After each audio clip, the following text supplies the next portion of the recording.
Cet ancien PDG de Fortune 500 et consultant auprès de CBS pour plusieurs émissions de télévision aux heures de grande écoute a découvert de nouvelles preuves scientifiques prouvant l'exactitude de la Bible. La suite de cette édition sur It's Supernatural.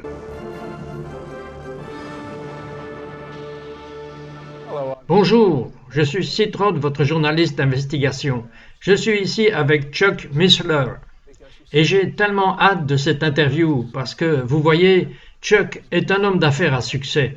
Il a été le PDG de Fortune 500 et il est très bien informé sur les nouvelles données qui sont disponibles aujourd'hui définitivement et qui prouvent absolument que nous pouvons faire confiance à la Bible. Chuck, pourquoi pouvons-nous faire confiance à la Bible? C'est un gros sujet. Il y a plusieurs raisons. Je pense que la première découverte, il y a deux découvertes dans notre façon de penser qui rendront cela clair. La première découverte est que nous avons ici 66 livres qui ont été écrits par plus de 40 personnes différentes pendant des milliers d'années. Et pourtant, nous le découvrons maintenant que cela témoigne d'une conception délibérée de bout en bout. Et je ne veux pas dire juste dans le thème. Nous avons découvert que chaque nombre, chaque lettre, chaque nom de lieu semble avoir été délibérément placé intentionnellement de façon habile. Mais la deuxième découverte, la première découverte est l'intégrité de l'ensemble qui est surprenante. La deuxième découverte a à voir avec son origine. Regardez, laissez-moi reculer un peu, Sid. Nous supposons tous que le temps est linéaire et absolu. C'est ce que nous vivons dans cette situation. Bien oui, et à l'école, le professeur a écrit une ligne sur le tableau noir de gauche à droite. L'extrémité gauche était la naissance de quelqu'un, la fondation d'un empire ou quoi que ce soit, et le bout droit était la fin de cette personne ou d'autre chose. Nous avons donc tendance à partir de cette expérience de penser que le temps est linéaire et absolu. De ce background, quand nous commençons à parler de l'éternité ou de Dieu, nous avons tendance à imaginer quelqu'un qui a beaucoup de temps. Nous avons tendance à considérer l'éternité comme une ligne qui commence à l'infini à gauche et va à l'infini à droite, que Dieu est simplement quelqu'un qui a beaucoup de temps. Eh bien, c'est poétique et c'est utile dans nos chansons et d'autres choses, mais c'est une mauvaise physique. Parce que nous savons, de la théorie d'Einstein, de la relativité, que le temps est une propriété physique. Le temps varie avec la masse, l'accélération ou la gravité. Maintenant, Dieu est-il soumis à la gravité? Bien sûr que non. Donc Dieu n'est pas quelqu'un qui a beaucoup de temps. Dieu est quelqu'un qui habite en dehors des restrictions du monde physique. Ce serait un grand royaume à habiter.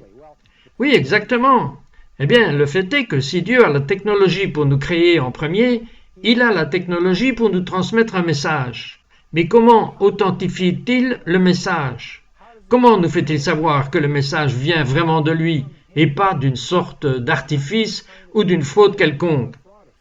D'une manière, il y a beaucoup de réponses à cela. Nous allons en parler de quelques-unes. Mais l'une des réponses est de démontrer que l'origine de son message vient de l'extérieur du temps. C'est ce qu'Isaïe veut dire quand il dit « c'est lui qui habite l'éternité ». Ok, alors comment fait-il pour démontrer cela? En écrivant l'histoire avant qu'elle n'arrive. Il déclare que lui seul connaît la fin depuis le début. Permettez-moi d'utiliser une analogie pour comprendre ceci. Supposons que nous regardons un grand défilé. Nous sommes assis sur le trottoir et au coin de la rue arrivent les unités de marche, les fanfares ou quoi que ce soit. Pour nous, assis sur ce trottoir, le défilé est une séquence d'événements. Mais pour quelqu'un qui est à l'extérieur du plan de cette existence, disons par exemple dans un hélicoptère au-dessus, ils peuvent voir le commencement et la fin en même temps. Bien sûr, et c'est exactement la place de Dieu. Mais Chuck, beaucoup de sceptiques disent que les prédictions ou les prophéties de la Bible sont si générales que bien sûr elles se réalisent. Elles ne sont pas assez spécifiques. Comment réagiriez-vous? Elles sont de façon choquante et étonnamment spécifiques. Donnez-moi un exemple. Eh bien, les plus intéressantes ont tendance à devenir un peu techniques. Mais permettez-moi de vous donner un simple exemple. Elles sont si spécifiques qu'elles sont parfois trop techniques. Exactement, mais permettez-moi de vous donner un simple exemple. Ok, les gens peuvent trouver cela provoquant, c'est une chose plus subtile, mais en même temps, je pense que cela va être provocateur, et c'est la généalogie dans la Genèse chapitre 5. Qu'est-ce que vous voulez dire par là? Eh bien, quand vous lisez le livre de la Genèse, les premiers chapitres sont en quelque sorte intéressants. Vous avez la création, vous avez tout l'incident du jardin et tout ça. C'est simple. Mais nous arrivons au chapitre 6, où vous avez le déluge de Noé et tout cela. Mais le chapitre 5 est l'un des chapitres que nous avons tendance à sauter, car c'est la généalogie de 10 personnes. Il y a beaucoup de noms, n'est-ce pas? Oui, juste des noms. Et nous avons 10 personnes là-bas, essentiellement la généalogie d'Adam à Noé. Et quand on lit cela dans la Bible anglaise, nous trébuchons dans un sens parce que les noms ne sont pas traduits. Nous ne traduisons pas les noms. Mon nom officiel, il m'appelle Chuck, mais je m'appelle Charles. Que veut dire Charles? Différentes personnes ont différents avis. Personne ne sait ce que cela signifie. Eh bien, en hébreu, vous pouvez déduire le sens des noms à cause des racines. Les noms ont un sens, oui. Passons donc en revue quelques-uns d'entre eux. Ok? Adam est assez direct. C'est l'homme. C'est ça, Adama. Ok. Il avait un fils du nom de Seth. Et qu'est-ce que Seth implique? C'est une racine qui implique nommer. Nous en tirons un indice du chapitre précédent. Quand Ève a donné naissance à Seth, elle semblait qu'il avait été nommé pour être un remplacement d'Abel que Caïn avait tué. Le mot Seth suggère nommer. Quand Seth a un fils, son nom est Enoch, qui vient de Hanok, une blessure ou un malheur incurable ou un chagrin ou quoi que ce soit. Cela signifie mortel en fait. Enoch a un fils du nom de Kénan. Certaines Bibles anglaises l'ont détourné Canaan. Non, c'est Kénan.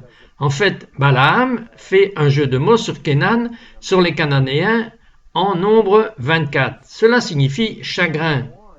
Nous continuons. Maintenant, ces deux personnes avaient probablement un ventre plein de ces horribles noms, vous savez, mortel et tristesse. Alors, quand Kénan a eu un fils, qu'il a nommé Mahalalel, Mahalal est le bienheureux ou loué. Il est le nom de Dieu. Alors, qu'est-ce que vous faites? Si je comprends, c'est vrai. Est-ce que vous prenez les noms dans la Genèse dans l'ordre et en regardant la racine en hébreu et ce qu'elles impliquent? Et ce qu'elles impliquent, nous avons donc 10 noms. Et quand on saura ce que chacun de ces 10 noms signifie, c'est une exploration. Voyons ce qu'ils disent. Et Mahalalel a un fils du nom de Jared. Et Jared a un fils, ce qui signifie doigt. C'est un verbe. Jaharat doit descendre. Et nous avons Enoch, qui est un terme académique, c'est-à-dire commencement ou enseignement. Or, Enoch est peut-être l'un des plus intéressants. Je devrais reculer. La plupart des gens ne réalisent pas que le déluge de Noé n'est pas venu par surprise. Il a été prêché pendant 4 générations.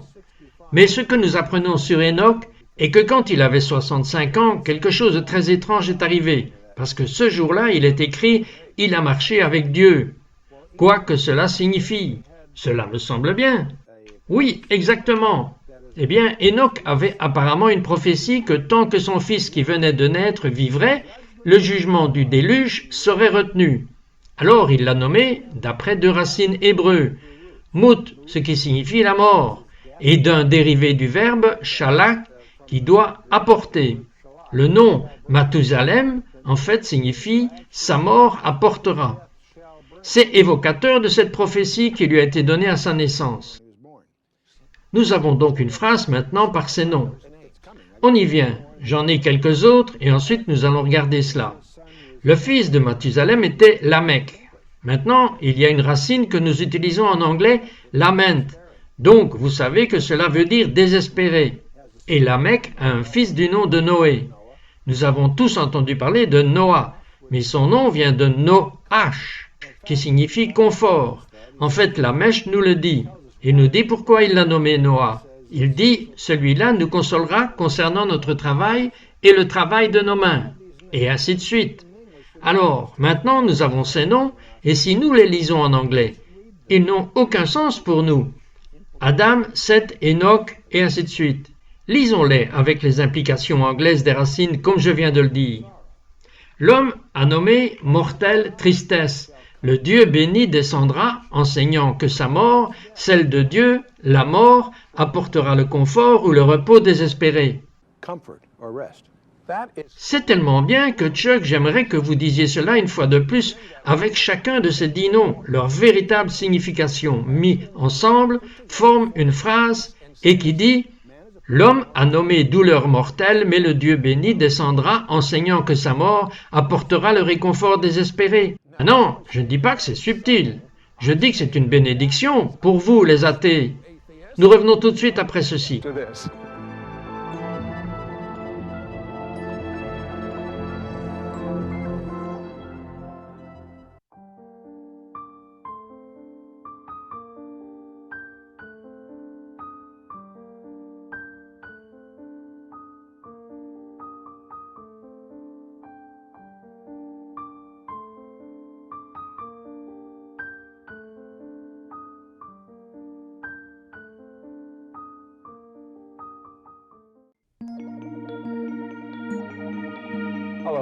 Bonjour, je suis Citron, votre journaliste d'investigation. Je suis ici avec Chuck Missler et il a dit « Je vais juste vous donner une petite raison subtile pour laquelle nous croyons dans l'intégrité de la Bible. » Donc, que fait-il? Il se tourne vers le premier livre de la Bible, le livre de la Genèse, et il regarde la généalogie dans le 5e chapitre. C'est 10 noms. Nous les connaissons, quel que soit le nom dit. Mais ce qu'il a dit est que tout ce que dit le nom a un sens, et les sens forment une phrase. Donc, si vous prenez chacun des premiers 10 noms dans l'ordre, le sens exact, il formera une phrase. Et qu'est-ce que c'est que cette phrase? L'homme est nommé mortelle douleur, mais le Dieu béni descendra, enseignant que sa mort, la mort de Dieu, apportera le réconfort désespéré ou le repos. C'est absolument incroyable. Il y a quelques problèmes textuels ici. Tout d'abord, vous n'arriverez jamais à me convaincre qu'un groupe de rabbins juifs ont réussi à cacher ce résumé de ce qui pourrait être appelé l'évangile chrétien dans une généalogie dans la Torah. Pas du tout. Bien évidemment, ils vont le cacher, mais ce que j'aimerais savoir, c'est avez-vous déjà eu l'occasion de partager cela avec un rabbin juif? Oh oui, je l'ai fait. Alors, qu'est-ce que le rabbin a dit? Ben, exactement, je veux dire que ce n'est pas le genre de chose qui constitue une preuve, c'est vraiment juste une découverte qui pointe dans un sens. Mais maintenant, il y a d'autres exemples qui sont plus nets et un peu plus techniques. Dans Daniel, chapitre 9, maintenant ici ce sont les points clés. L'Ancien Testament, comme nous l'appellerions, a été traduit en grec en 285 avant Jésus-Christ, jusqu'en 270, sous Ptolémée Philadelphe. Il l'a financé. Ils avaient besoin d'une copie des Écritures juives en grec parce que c'est ce que tout le monde parlait à cette époque. Alors ils l'ont traduit. L'importance de ceci est que nous avons des copies et que cela a été fait au IIIe siècle avant la naissance du Christ. Dans ce document, nous avons bien sûr le livre de Daniel, mis à part, qui a été écrit dans quelles conditions? C'est là, en noir et blanc. Daniel prie. Soucieux pour son peuple, il est visité par Gabriel, qui lui donne une prophétie en 4 versets qui énonce en effet tout l'avenir. Mais ce qu'il comprend, Gabriel dit à Daniel, gardez à l'esprit qu'il est en esclavage à Babylone, Jérusalem est en décombre plusieurs 100 000 à l'ouest. Il dit, en partant du décret de rebâtir Jérusalem, jusqu'au Mashiach, Nagit, le Messie, le roi. Ce sera d'un certain nombre de jours. Quand vous travaillez l'arithmétique de la langue, c'est 173 880 jours. Ok? Nous connaissons la date de ce décret car Artaxerxès longit Manus en 14 avant Jésus-Christ grâce à Sir Robert Anderson, chef de Scotland Yard, il y a longtemps, quand en 1894 publia un livre dans lequel il s'est donné la peine de fixer cette date. Lorsqu'on compte les jours à partir de là, alors le problème est de savoir quand finir. Elle se termine lorsque le Messie, le roi, maintenant si vous étudiez les évangiles, vous découvrez que Jésus, Plusieurs fois, ils ont essayé de le prendre et d'en faire un roi, mais il s'est éclipsé à chaque fois. Il a dit « Mon heure n'est pas encore venue ». Puis, un jour, il fait quelque chose de bizarre. Non seulement il le permet, mais il l'arrange. Il dit aux disciples d'aller à un certain endroit. Il leur donne un mot de passe, de prendre un âne. Il monte l'âne, délibérément accomplissant la prophétie de Zacharie 9, verset 9, chevauchant l'âne à Jérusalem. Quand vous regardez ces dates, il sort exactement le jour que Gabriel a dit à Daniel dans Daniel chapitre 9. Maintenant, c'est pour moi absolument à couper le souffle pour plusieurs raisons. Attendez, laissez-moi voir si je comprends tout correctement maintenant. D'accord. Nous avions un point de départ. Point de départ du décret de reconstruction de Jérusalem. Et puis, le nombre exact d'années que cela prendrait. Oui, il s'exprime d'une façon étrange qui entre dans le texte, mais fondamentalement, c'est 173 880 jours. Ok. Et puis, que se passe-t-il à ce point? Au Messie le roi. À sa naissance? Non, c'est écrit Messie le roi. Ah, alors quand il serait roi. Donc, tout au long de son ministère, plusieurs fois, ils ont voulu le prendre et en faire un roi pour l'enthousiasme de la foule. Il s'est éclipsé.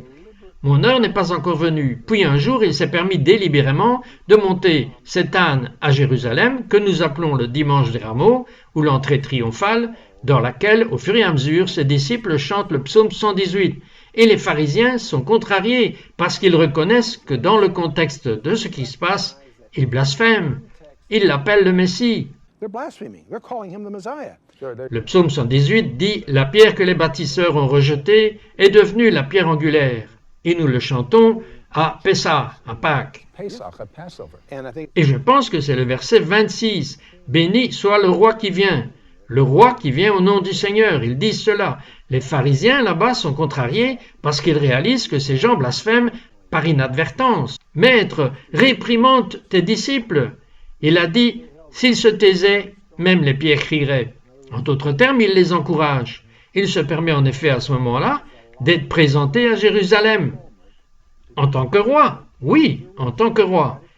Il s'avère que c'est en 173 880 jours à compter de la date de ce décret de reconstruire Jérusalem. Il sort, lorsque vous prenez la peine d'aller par l'arithmétique, il vient précisément le jour exact. Maintenant, vous êtes un homme logique. Y a-t-il un moyen d'expliquer cela au-delà du fait que Dieu savait ce qui se passerait? Exactement. Je pense que cela représente une telle démonstration sans équivoque que Jésus-Christ était vraiment qui il a prétendu être. C'est quand j'étais adolescent que j'ai découvert cela, qu'on me l'a montré et ça m'a bluffé. Et bien sûr, évidemment, à travers les dernières 40 années, je l'ai étudié avec encore plus d'attention. C'est stupéfiant. Je dois vous demander, encore une fois, avez-vous déjà partagé cela avec un rabbin juif? Oui, bien sûr. Et quelle a été la réaction? Eh bien, c'est varié. Certaines réactions sont des acceptations stupéfiantes d'entrer dedans et d'enquêter davantage. Et bien sûr, toutes ces choses sont des façons d'être niées ou réfutées ou rejetées. Vous savez, nous avons tous fait cela. Alors, vous savez, comme on dit, où vous avez deux juifs, vous avez trois avis. Il y a donc toutes sortes de points de vue. Mais si vous prenez la peine de l'étudier attentivement, les derniers 4 versets de Daniel 9, et plus vous pouvez entrer dans l'hébreu original, plus cela devient clair. Et vous opposez cela avec le chapitre 19 dans Luc, et vous découvrez un certain nombre de choses. Non seulement il prédit le jour exact, mais vous découvrez, si vous regardez attentivement Luc 19, que Jésus les a tenus responsables de connaître ce jour. Et c'est au point qu'il prédit la destruction de Jérusalem en 70 après Jésus-Christ, que pas une pierre ne sera laissée sur une autre, et tout cela. Et le passage dans Daniel aussi décrit qu'après cela le Messie sera retranché, exécuté. L'Ancien Testament, en fait, présente que le Messie va être tué, et en effet, il l'a été, bien sûr, sur la croix. Et donc, vous et moi sommes bénéficiaires d'une histoire d'amour écrite dans le sang, sur le bois de la croix, il y a 2000 ans. Ce qui est si incroyable pour moi, Chuck, est que vous partagez cela avec un rabbin juif qui connaît si bien l'hébreu. Et même si c'est si spécifique, les rabbins sont chargés de ne pas penser par eux-mêmes et de continuer à penser comme les anciens rabbins. Mais je dis aux rabbins, je dis au peuple juif, je dis aux non-juifs, aux musulmans, respectez votre héritage, mais pensez par vous-même, parce que c'est votre vie. C'est votre vie qui est en jeu, c'est votre but, c'est votre destin. Et considérez ceci comme un divin rendez-vous avec Dieu pour savoir pourquoi vous regardez cela en ce moment. Nous revenons dans un instant. Et si vous êtes athée, je ne vous crois pas que vous le serez encore après avoir entendu ce que Chuck a à vous dire. Nous revenons tout de suite.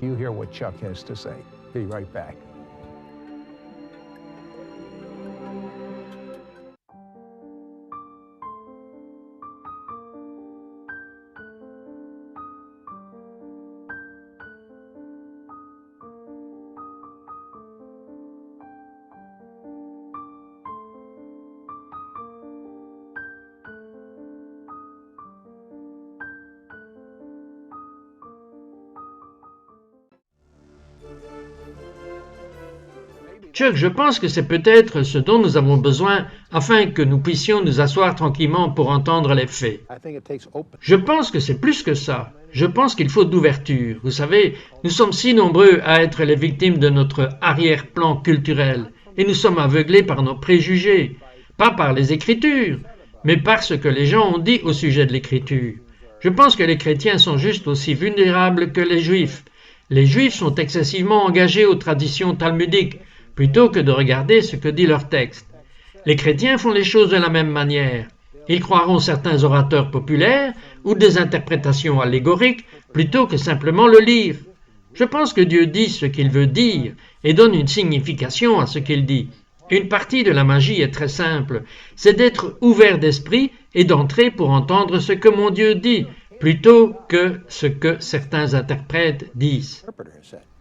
Par curiosité, avec le background que vous avez tellement connu dans le monde de l'entreprise, comment êtes-vous devenu si convaincu que la Bible venait de Dieu?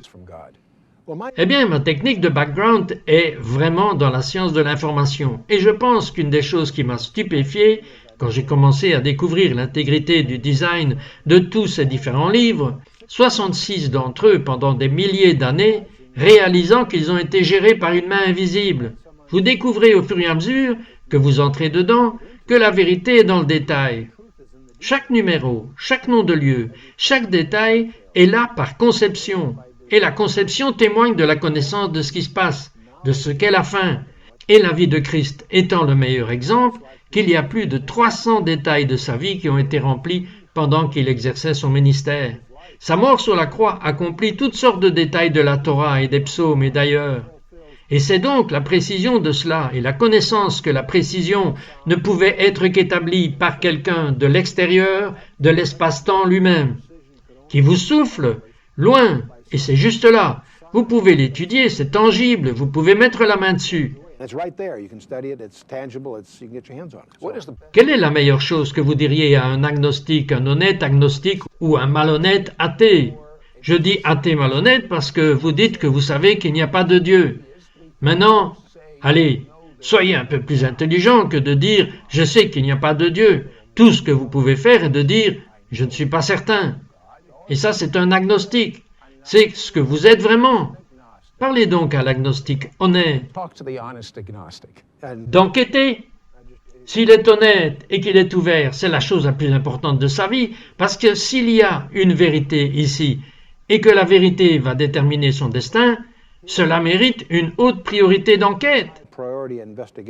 Mais qu'en est-il de Darwin? Qu'en est-il de toute cette affaire d'évolution? Eh bien, vous savez, vous venez de mettre le doigt sur le plus grand mythe de notre société. Elle imprègne notre psychologie, notre culture et pas seulement la biologie. Et aujourd'hui, la bonne nouvelle est que les scientifiques commencent enfin à admettre que le darwinisme ou l'évolution, comme nous l'avons enseigné, c'est un terme très imprécis, ce que nous montre vraiment la biogénèse, que la vie a commencé comme un accident, cela défie toutes les preuves scientifiques. Vous savez, nous avons un éventail de possibilités. Mais attendez, si cela défie les preuves scientifiques, pourquoi y croyons-nous? Pression culturelle, carrière, planification. Il y a des gens qui sont virés si le personnel découvre qu'ils sont créationnistes dans leur orientation. Et pourtant, il y a des livres comme Philip Johnson, Darwin à l'essai, le livre de Michael Bay, La boîte noire de Darwin. Donnez-moi une raison pour laquelle ce n'est pas scientifique. Une. Cela viole toutes les lois de l'entropie. C'est impossible.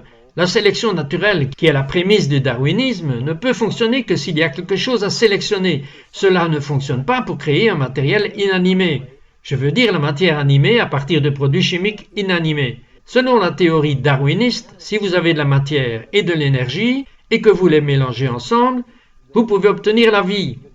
C'est une équation déséquilibrée, la matière et l'énergie plus l'information. Ce que le darwiniste ne peut pas expliquer est l'origine, pas de la vie, mais de l'information. Car si quelque chose est hautement probable, il arrive tout le temps. C'est une loi scientifique. Si quelque chose est hautement improbable, nous appelons cela la conception. C'est ce que traite la cryptographie. Vous avez ce qui semble être un fouillis de lettres, mais si vous découvrez dans ces lettres un design, un message, c'est appelé cryptographie. Lorsque vous avez un événement improbable qui s'est produit, nous imputons cela à de la conception. Alors la vie se situe entre ces deux limites, soit fortement probable, comme un droit scientifique, hautement prévisible, la plus grande partie de la vie est au milieu. On appelle cela le hasard. Mais s'il est hautement improbable que cela arrive par hasard, on appelle cela un motif. Eh bien, alors que vous commencez à chercher, le meilleur exemple est l'ADN. Vous avez une molécule d'ADN que nous découvrons maintenant. C'est 3 corrections d'erreurs sur 4 codes. Maintenant, tout d'abord, c'est un code numérique, comme Paul Revere, 1 si c'est par terre, 2 si c'est par mer. Et pourquoi cela ne pourrait-il pas simplement arriver? Parce qu'un code numérique prend de l'importance par pré-arrangement. Ça ne peut pas arriver par hasard. Si vous avez du code qui se passe par hasard, vous devez avoir un moteur pour traiter ce code. Ils ne peuvent pas évoluer chacun de manière asynchrone. Ils doivent être très coordonnés. C'est donc une partie de la réponse. Il y a aussi un concept de complexité irréductible. Si je prends un piège à souris, qui se compose de 5 éléments, un ressort, un marteau, un crochet, etc. Et si je n'ai que 4 de ces 5 choses, je n'attraperai pas 4/5 de la souris. En d'autres termes, il y a un point auquel vous ne pouvez pas le réduire et l'avoir encore fonctionnel. Alors la question est de savoir comment vous accédez à cette fonction. Il s'avère qu'il n'y a pas de scénario, évolutivement parlant, pour arriver à quelque chose qui a une complexité irréductible. Maintenant, quand nous regardons ce qui était appelé cellule simple du temps de Darwin, nous découvrons aujourd'hui que la cellule simple est plus complexe que toute une ville, toute une usine automatisée. Oh, arrêtez-vous là. Ok, cette simple cellule est plus complexe qu'une ville entière, et vous me dites que c'est arrivé par hasard et coïncidence. Un peu plus de coïncidence? De combien avez-vous besoin de plus? Je vais dire une chose à faire. Pourquoi ne faites-vous pas cette prière? Cher Dieu, dis-moi la vérité à propos de Jésus. Et alors que je lis la Bible, montre-moi la vérité sur la Bible. Vous voyez, c'est personnel. C'est tout ce que Dieu essaye de faire. C'est d'attirer votre attention. Je crois qu'il a votre attention. Maintenant, cela ne dépend pas que de vous. Dieu, montre-moi la vérité sur Jésus. Et commencez à lire votre Bible. Commencez par la Nouvelle Alliance et commencez à la lire parce que la Bible fait une promesse que si vous l'avez lue, votre foi dans le royaume invisible grandira et elle deviendra de plus en plus forte et plus forte. C'est donc le moment de Dieu pour vous. Qu'allez-vous faire pour cela? C'est votre choix. Mais il est déjà choisi. Vous êtes aimé de Dieu. But he's already chosen. You are loved by God.